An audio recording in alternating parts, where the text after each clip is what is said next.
Hello everyone, कैसे हैं आप सब। आई होप आप लोग बहुत अच्छे होंगे। तो आज का जो मेरा टॉपिक है, सेक्शन 9 के केस को कैसे फाइल करें। सेक्शन 9 का जो केस है वो कैसे फाइल किया जाता है, तो इसमें मैं प्रैक्टिकल तरीके से पूरा आपको प्रोसेस बताऊंगी, स्टेप बाय स्टेप बताऊंगी।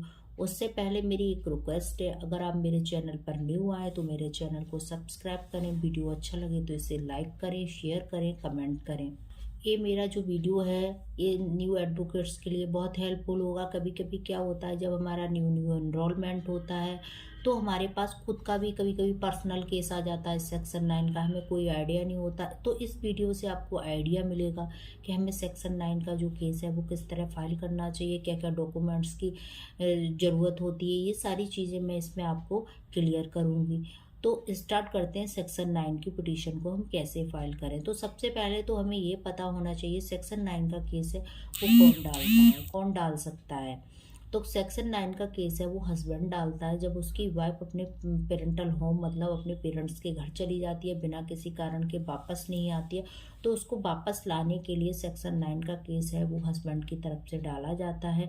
इसमें क्या क्या डॉक्यूमेंट्स लगते हैं, तो इसमें हमें हस्बैंड का आधार कार्ड, उसके फ़ोटोज़ और मैरिज कार्ड, ये सारी चीज़ें, ये सारे डॉक्यूमेंट्स लगते हैं। जो उनकी शादी हुई उसकी शादी की फ़ोटोज़, मैरिज कार्ड और हस्बैंड का आधार कार्ड। और वो जो मतलब हमें उससे पूरी डिटेल पूछनी होती है, आपकी वाइफ कब गई थी और क्या कारण था, वो वापस क्यों नहीं आ रही है, किस डेट में गई थी, कितने दिन हो गए, ये सारी चीज़ें हमें एक कागज़ पर प्लेन पर लिख लेनी चाहिए। फिर उसके बाद जब हम सेक्शन 9 की पिटीशन को बनाते हैं तो उसमें हमें ये स्टोरी जो है हेल्पफुल होती है। उसमें हमें सारी डेट मेंशन करनी होती है, इस डेट को गई थी, ये कारण था, और ऐसी ऐसी जो भी मतलब लड़ाई झगड़े वो करती थी वो सारी चीज़ें हमें उस कागज़ में लिख लेनी चाहिए। हस्बैंड से सारा सब कुछ पूछ लेना चाहिए। डॉक्यूमेंट्स में मैंने आपको बताया, इसमें उसका हस्बैंड का आधार कार्ड और शादी की फ़ोटोज़ और उनका जो मैरिज कार्ड है वो ऐड किया जाता है। तो जब हम फाइल करते हैं तो उसमें हमारी फाइल में क्या क्या डॉक्यूमेंट्स लगते हैं, तो सबसे पहले हमारा जो फाइल में डॉक्यूमेंट्स लगता है वो केस इंफॉर्मेशन फॉर्मेट होता है, फिर हमारी इंडेक्स होती है, फिर मेमो ऑफ पार्टी होती है, फिर जो पिटीशन है सेक्शन 9 की हिंदू मैरिज एक्ट 1955 के तहत हमें वो फाइल करनी होती है, उसमें पिटीशन को फाइल किया जाता है।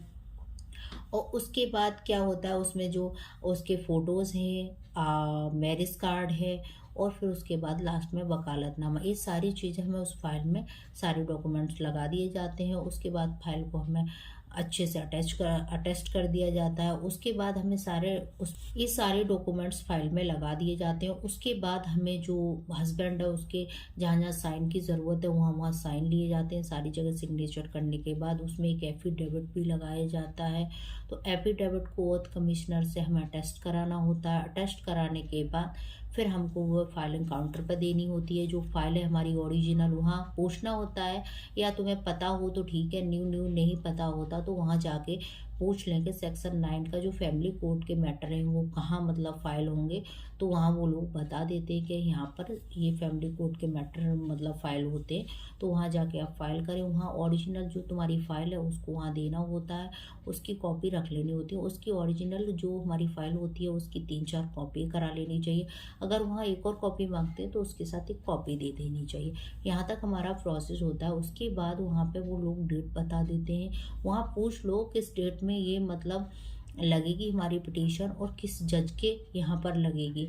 तो वैसे तो कभी कभी वो लोग बता देते हैं, अगर नहीं हैंड टू हैंड नहीं बताते तो वो टाइम दे देते हैं कि आप 2-3 दिन में पता कर लेना। तो वहाँ जाके आप 2-3 दिन में पता कर लें।